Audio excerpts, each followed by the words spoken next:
Good morning. My name is Frederick Douglass Bussey, and I am your speaker for the morning. I want to welcome you to Career Day Entrepreneurship 101. This will be a college level course, but of course, you guys are not in college. But what I want to do is give you a basic breakdown of what it means to be an entrepreneur and how you can be an entrepreneur as well. Now, before we get started, let's just talk a little bit about what it means to be an entrepreneur. What is an entrepreneur? An entrepreneur is a person who basically is a business owner.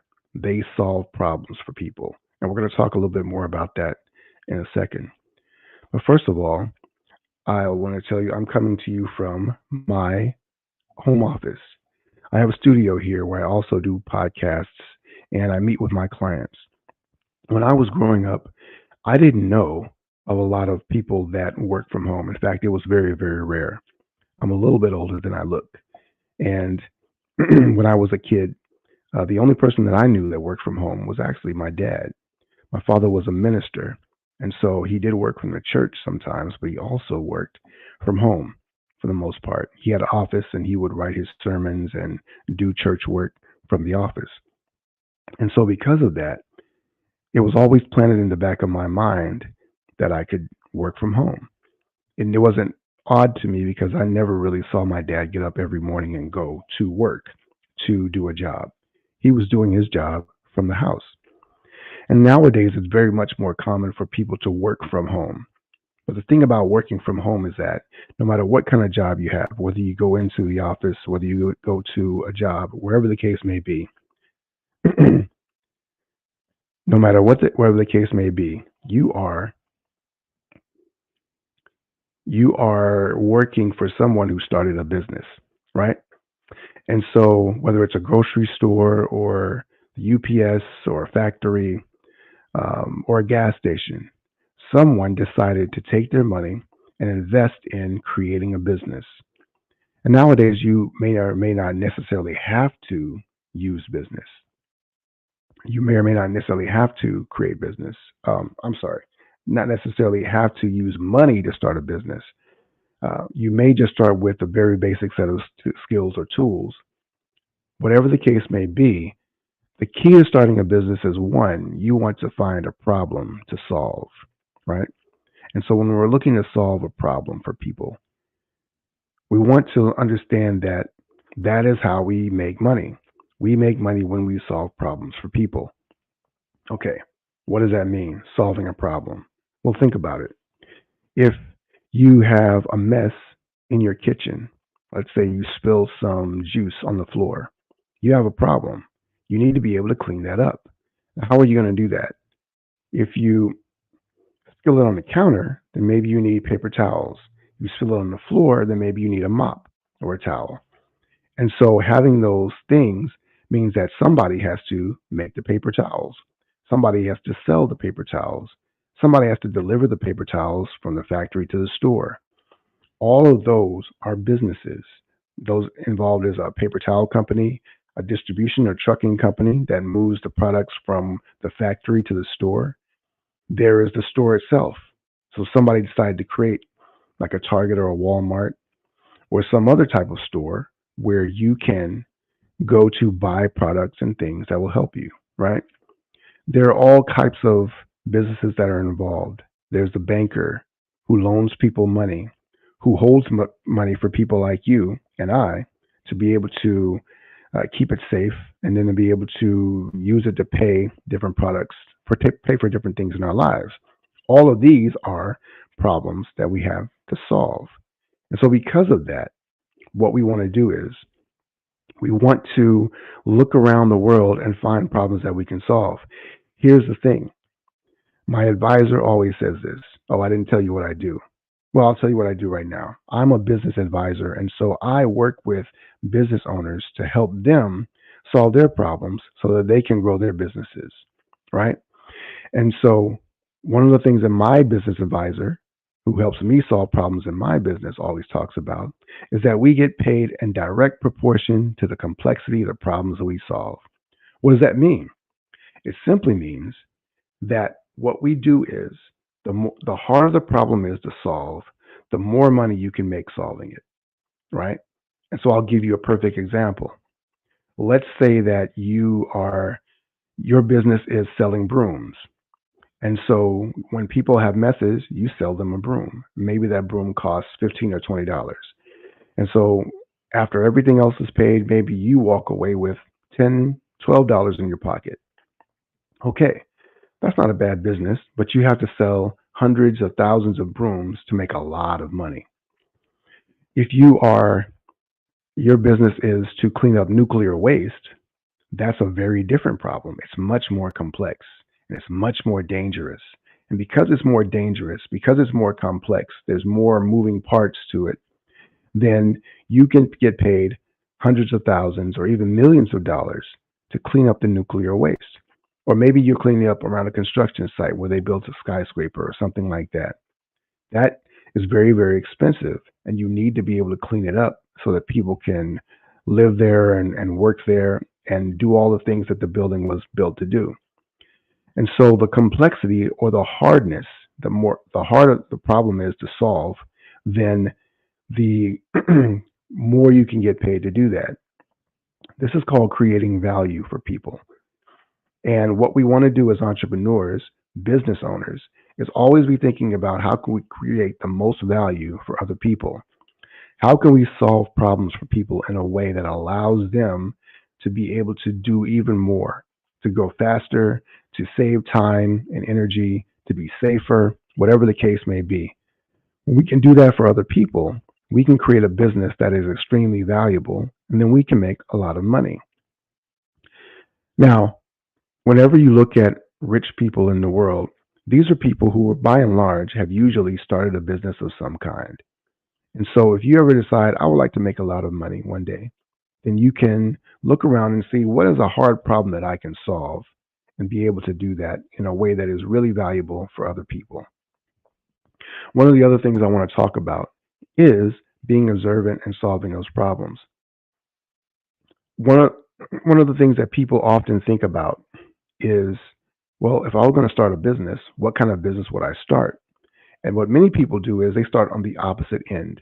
They think about, well, what's out there that's already a business that I can solve, that I could copy, or I could do a business like this. So you have people that are hairdressers or barbers, people who have car detailing businesses and things of that nature. There are all kinds of businesses that are out there in the world. What I want you to think about is this. If there was a problem that you could solve, if there was one thing that you could do that you're really, really interested in and you love doing it, what would you do? If you could do it for free, what would you do? And if you would do it for free, how can you turn it into a business where you can solve problems for other people and make a lot of money doing it? And the thing is, I want you to make a lot of money because we're going to talk about what that really looks like. First of all, there are two sides of basically making money when it comes to business. There's revenue and there's profit. Revenue is what people pay you, and profit is what you put in your pocket. That's what you keep, what you get to take home with you after all the work is done. Because revenue and profit are not the same things, you have to be able to understand what it takes to be able to grow the profit, the amount of money you get to keep, versus the revenue that you make. And this is why I encourage you guys to solve very, very hard, complex problems. Because the more complex problem you solve, the more money you can make. And if you can make a lot of money, you can keep more money. This also allows you to help solve other people's problems in your business besides just your clients or customers or the people that you're selling your product or your services to. You will have employees. You're going to have office space, or maybe you own a factory or a warehouse. You may have trucks and equipment. All these things represent other businesses from other people. Look around your classroom right now, and there are plenty of examples. There are plenty of examples of businesses that are represented simply through simply through the other things that are in your space right now, like the whiteboard or the blackboard that your teacher writes on, pens, pencils, paper that you may have, right? These are all elements that are there. The camera or computer that you're watching this on, or the TV screen, these are all businesses that somebody created to allow them to make money. And so when you look at that, how could you make a better version of it? How could you do something that involves solving a problem in a very, very unique way? I would like for you all to write a list down, right? Take out a piece of paper and write down a list of all the different things that you're interested in that you would like to be able to do.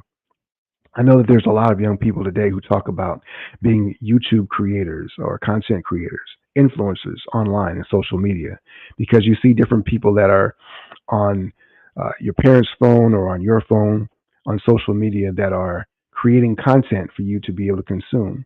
That's one way, but then you can also look at all the different ways that are around surrounding being an influencer or a content creator that allow you to be able to have a business and support that. You could be a videographer, a photographer. You can own a social media agency, a marketing agency where you help people who are influencers to grow their audience, for instance.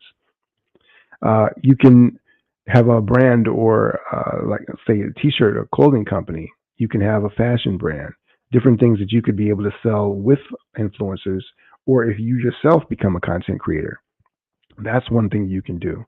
But over and above that, think about the people who actually own the social media platforms. You have computer programmers. You have people who are website designers, people who create other, what we call ancillary or other products or businesses that go alongside other businesses. So wherever there's a business, there's a problem. And so when you can solve problems for businesses, then you can have your own business making money. And again, we want to find hard problems that we can solve. And the thing about it, I want you to remember too, is that the problem doesn't have to be hard to you because you are uniquely qualified to be able to help them to solve that problem. So the problem can be hard for your customers or your clients, but it's not hard for you necessarily. It's complex for them, and therefore it's very valuable to them to solve that problem. That's the thing you really want to be thinking about all the time. Is how can I add more value to more people? So again, entrepreneurship is about solving problems. There are all kinds of problems you can solve. The harder the problem is that you solve, the more money you can make. And when you start from the right place, right, with a true desire to help people and to use your unique skill set and problems and your unique skill set and your gifts to be able to help people solve problems, then you can create a business that can grow and flourish. As a business advisor, I work with lots of entrepreneurs to be able to grow their businesses. And I've seen all different kinds, from construction agencies to precious metals brokers to um, commercial cleaning companies and janitorial to architects, you name it. There's all kinds of people out there that have jobs they've turned into businesses and businesses that they have allowed them to be able to create other jobs for other people. So the question I would ask you is, what do you want to do? What do you want to do with your life? And if you want to help more people, then think about the problems that you are very interested in solving. And if you can do that, you can help more people by simply starting a business and being able to understand to think about the problems that people have and how you can make the world a much better place. Write that list. Share it. Go around and ask your parents, your teachers, your friends, other people that you may know. Ask them what's a problem that they wish that somebody would solve. And then how could I solve that problem? Think about it for yourself. How could I solve that problem for them in a way that I would only do? And if you start this young as you are right now, not only you're going to come up with a great solution, you're going to come up with a lot of solutions. And in the course of your life, you may have several businesses. You may have lots of businesses. Or you may decide this is the one business I want to work on for the rest of my life. And if so, that's perfectly fine. What I would encourage you to do, no matter what, is always be focusing on how you can help people and make this world a better place. And you can do that by starting your very own business. All right. Thank you guys for your time. I'm Frederick Douglass Bussey. I'm glad you joined me today for Career Day with Bryant Elementary. As I always say to my clients and my friends, ever forward.